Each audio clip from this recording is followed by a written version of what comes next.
George first understood that something was truly wrong with his legs on a quiet Sunday morning when he tried to cross the small parking lot after church and felt his calves turn to stone halfway across, tight, heavy, and slow, forcing him to stop beside a parked car and lean on the trunk while his heart pounded and a cold thought rose in his chest. What happens if they just stop one day? He was 78, a widower who still walked to the corner store, still pushed his own lawnmower, still believed that if he kept moving, he could outrun age, because for years every doctor and health article had repeated the same line. Just walk more.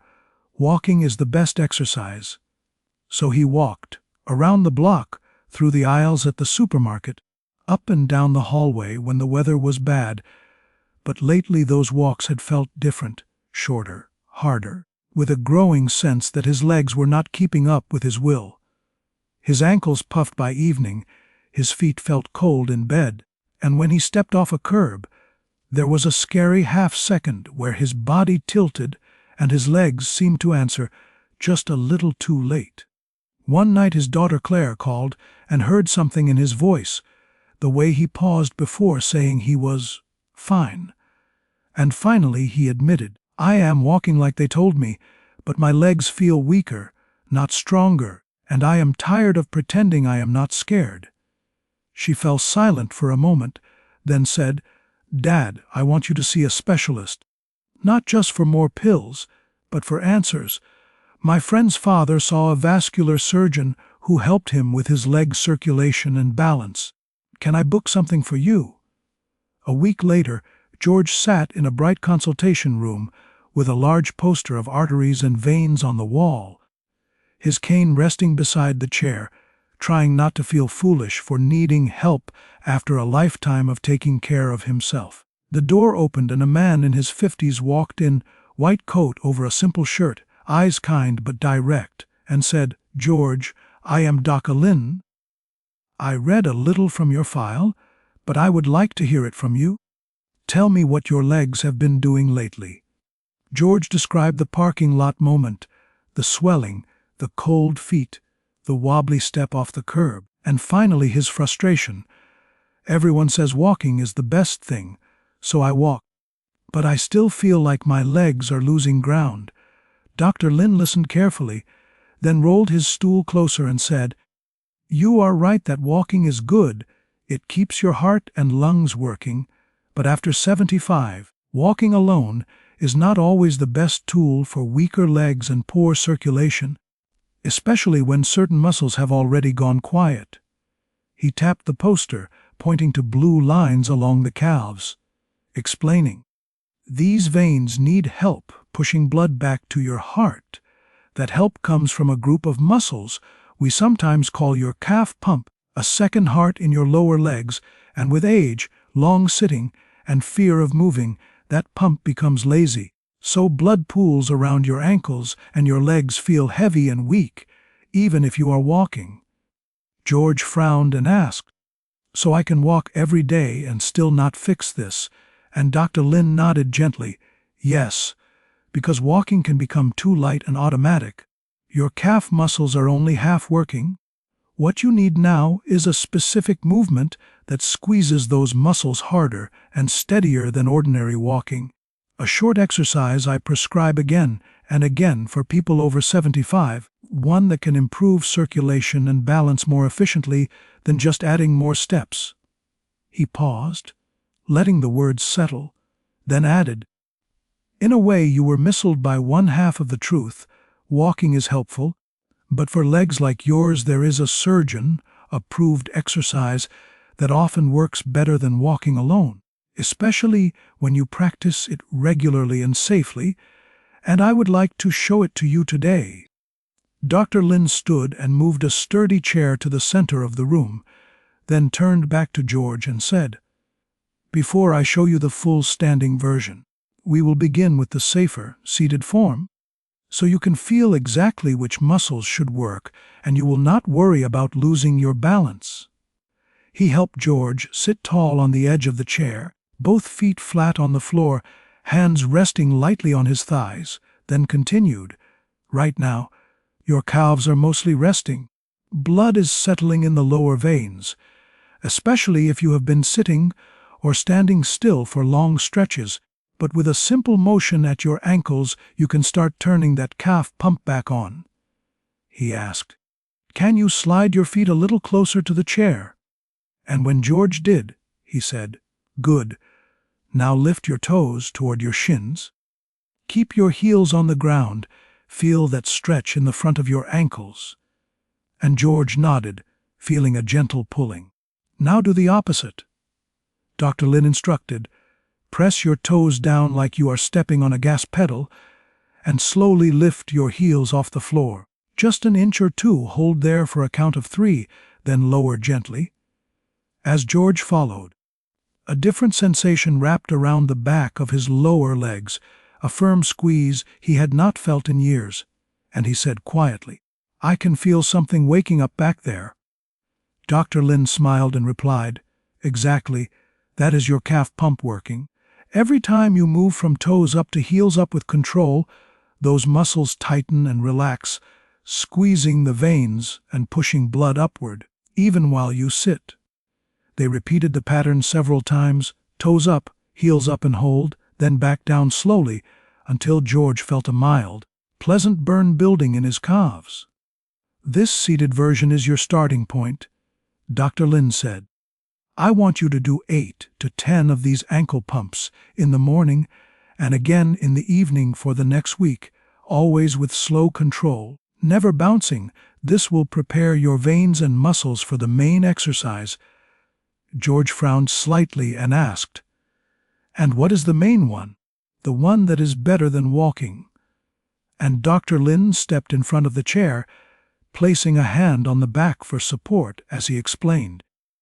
"It is called the standing calf raise with hold, a simple move that looks like taking a step in place. But when done correctly, it sends a much stronger signal through your calves than normal walking ever does."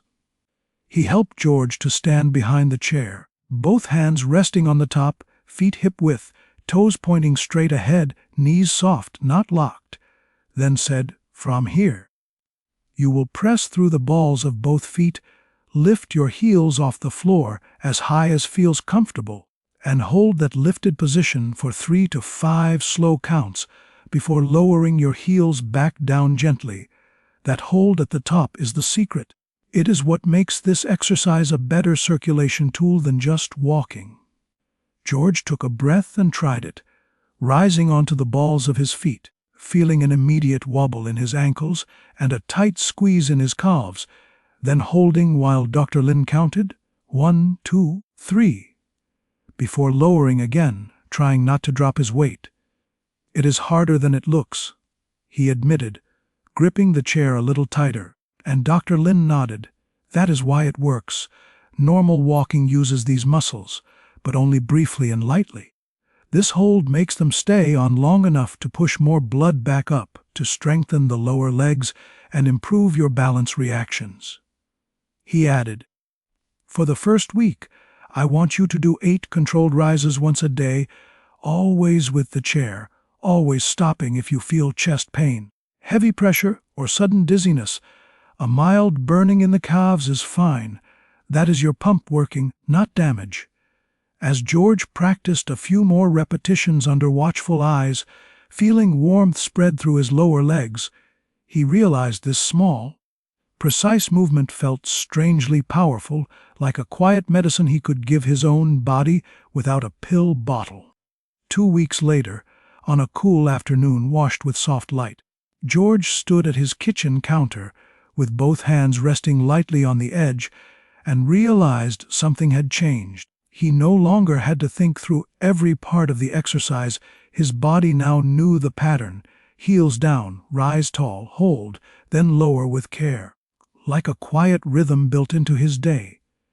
Every morning after breakfast and every evening before bed, he had done his ankle pumps in the chair, then his 8 standing calf raises with holds at the counter, counting slowly under his breath, sometimes tired, sometimes frustrated, but keeping the small promise he and Dr. Lin had made together.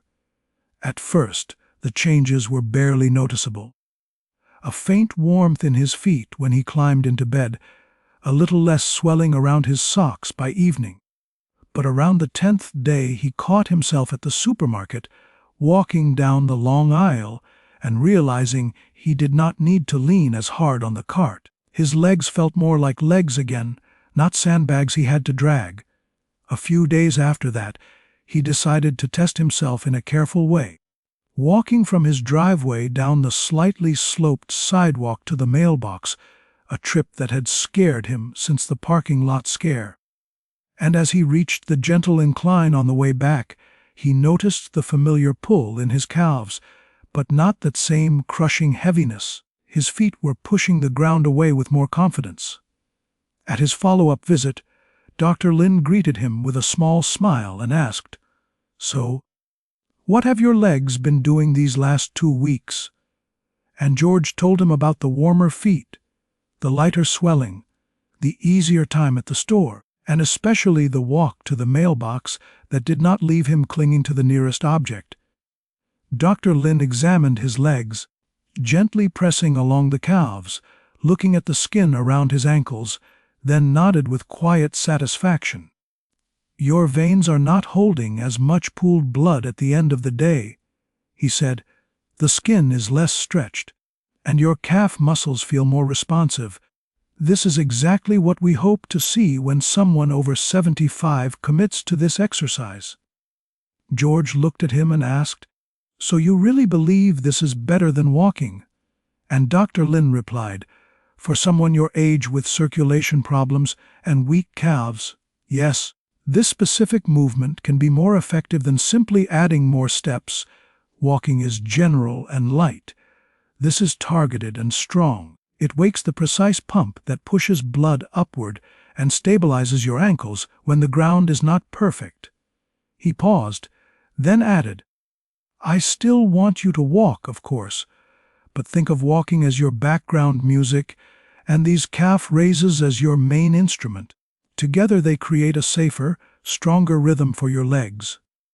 That evening, as George stood at his counter doing his nightly set, he remembered the man who had frozen in the parking lot, fingers digging into cool metal, wondering if his legs would fail. And he felt a quiet gratitude that he had not accepted "just walk more" as the only answer. If someone like him, over 75, with heavy, tired legs and a growing fear of falling, were listening now, he would say, "Do not wait for a bad fall to force you into change. Talk to your doctor or a specialist. Ask if a simple supported calf raise is safe for you, then start small, with a chair or counter, and give your legs a chance to answer back." As you think about his story, you might notice pieces of your own life inside it. The swollen ankles at night, the cold toes under the covers, the way you grip the rail too tightly on a small curb, and if any of that sounds familiar, today could be the day you begin with just a few seated ankle pumps or gentle rises at the kitchen counter. When you are ready, you can share one small detail from your journey in the comments. Maybe the moment you first noticed your legs getting weaker, or the first small win you have seen from moving differently, because your words might be exactly what another person needs to hear. And before you leave, remember this calf pump exercise is just a starting point. There are other gentle movements, like a wall-supported mini squat and a simple balance drill, that many surgeons and therapists now teach to build even more leg strength, joint support, and stability after 75.